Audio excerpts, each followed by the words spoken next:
What is up, fam?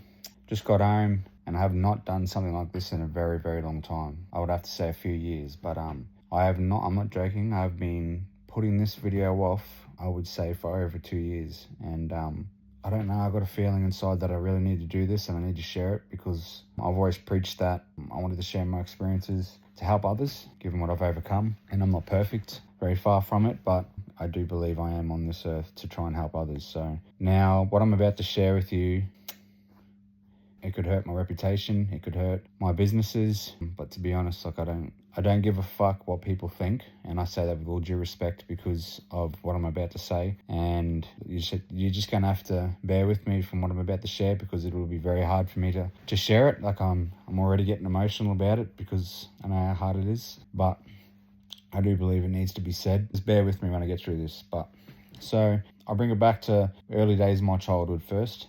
Throughout my whole life, my whole family struggled with drug addiction, and my mum gets 24/7 care because of that. Had multiple strokes and can't look after herself, and I play a part in looking after her. My brother's been through it, drug addiction, very bad, has overcome it, thank God. But yeah, I've been around drugs my whole life, and I never thought I would ever go through that myself, given what I do for a living. And I never thought that I would have the balls to try and do what I'm about to do. So starting back in 2019, probably 2018, give or take, before my son was born, I had my knee surgery, and I had 3 knee surgeries over, space of a year and a half or something like that. And I didn't know at the time, but as it got closer and, as it got over time, weeks, months, I got addicted to opiates. I didn't realize at the start until I went to Brisbane with someone, and I got sick, and it still didn't click straight away. But I clicked when I got back that, I went from taking drugs or endo and whatever I could get my hands on at the time from my doctor, and stopping it cold turkey, obviously you're going to get sick. And I've always got knee problems, and I'll get to that. And then I realised that I was addicted to it, was so used to it, I started taking more and more. I knew what to say to the doctor, and mind you, this is before I met my partner. I had my son. I was running elevated then fine, would never let it affect me. I was taking that much endone to the point where I was taking, a box of 20 every day and a half, and I knew how much to take, to make me feel good and get over the pain and so forth. And mind you, I have had a very bad upbringing, a very troubled upbringing, and I would have to say that I guess I haven't dealt with some of my upbringing. I guess I've just tried to, suppress it and hide it. And I guess, there's a bit of pain there still from certain parts of my life, and I was just hiding it. I never let my addiction affect anything to do with elevated. No one would ever know that I was on it. I made sure there's only a select few that knew that I was, those that were closest to me, and I thank God they knew, and they kept me, I guess, accountable. And my good mate Ben, he tried to help me the best he could, and I honestly can't thank him for the bottom of my heart for him trying to guide and help me. And I'm skimming past a lot here, but I knew I had a very big problem, and I met my partner. She felt pregnant, and I couldn't keep doing that, obviously, and I kind of got stuck and didn't know what to do.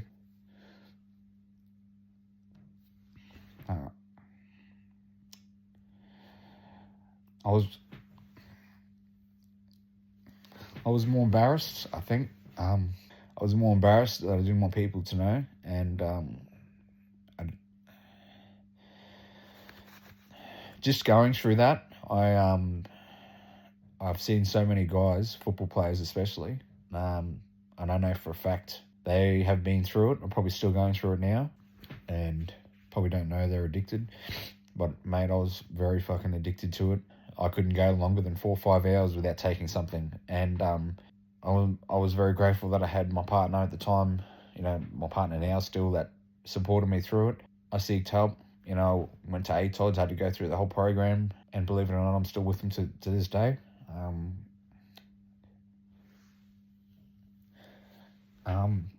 It's been probably 5 or 6 years now, and I choose to stay on it. Just I haven't relapsed or anything, but I just choose to stay on it because I need another surgery, and I just don't want to go down that path again because addiction's fucked, man.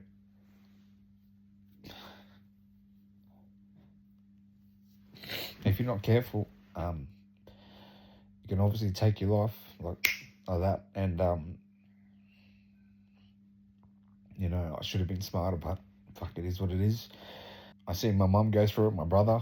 And I'm very lucky that I made it through, I guess. And I was able to get over it and through it, and through the program. And at the time, I was able to share my experiences with running, fitness classes through the prisons, because there's a certain, like a very similar program like that goes through the prisons, and I was able to share that because I was on the same thing, as well as running programs for the Vintage Rehabilitation Program.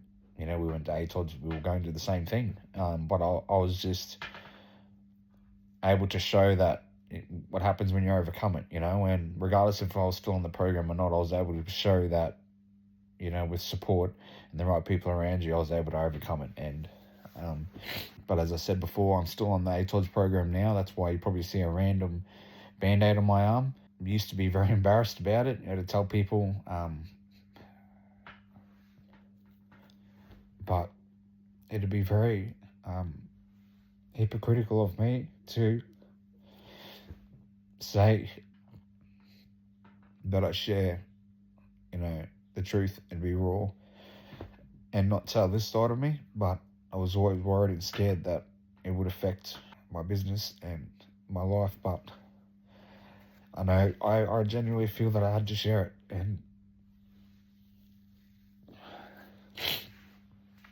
yeah, I've got a son now, and that is why I chose to stop, because it wasn't good, obviously, and I wanted to be a good role model for my kid. And I've got a very good support team around me now. And do I still think about it? 100%. Could I relapse? I could, if I don't stay on the path and do the things that keep me straight, and I guess it's in my blood, because my whole family's gone through drugs. I used to do drugs as a kid all through my childhood. Yeah. But I just wanted to get on here and share this now, because I know that I 100% know that someone only needs to see it.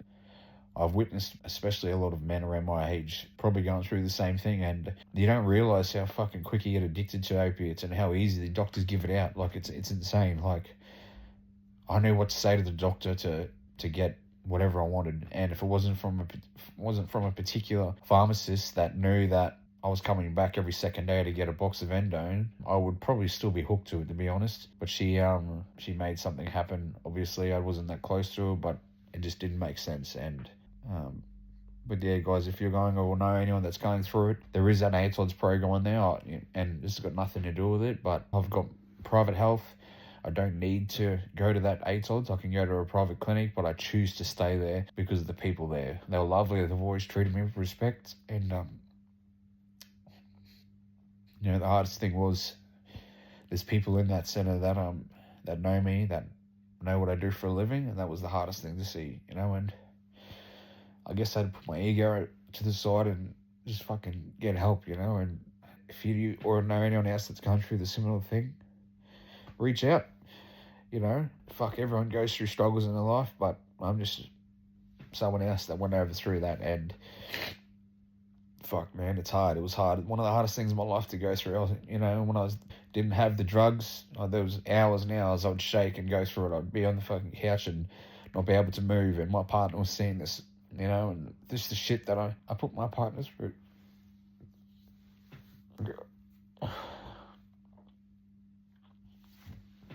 But yeah, I just wanted to get on there and share that. I don't know it went longer than I expected, but fuck, it was hard for me to say this because it's been on years in the making. And yeah, if you know anyone that's going through it or you're going through it, reach out, go to ATODs, because I'm telling you now, it's a lifesaver. It saved my life, and I wouldn't be here without them, all the people, my team around me to this very day that still support me. I am very, very blessed and grateful to have those people around me, as well as my partner. Yeah, I am very blessed to do what I do for a living every single day, and I'm very grateful to God that I made it through everything that I did, because fuck, there's a lot of shit that I went through and made it through. And regardless of what I've been through, and regardless of what you've been through, if you're dealing with the same thing, I can promise you can make it through. I overdosed as a kid from taking Stilnox. I was probably 6 or 7 years old. I overdosed from watching my mum take drugs, and I took it and overdosed. And I woke up on the Royal Flying Doctors plane going up Rockhampton. I love my mum, I love my dad, I love all my family. Regardless of what I've been through, I'm able to sit here right now and share it. So, yeah.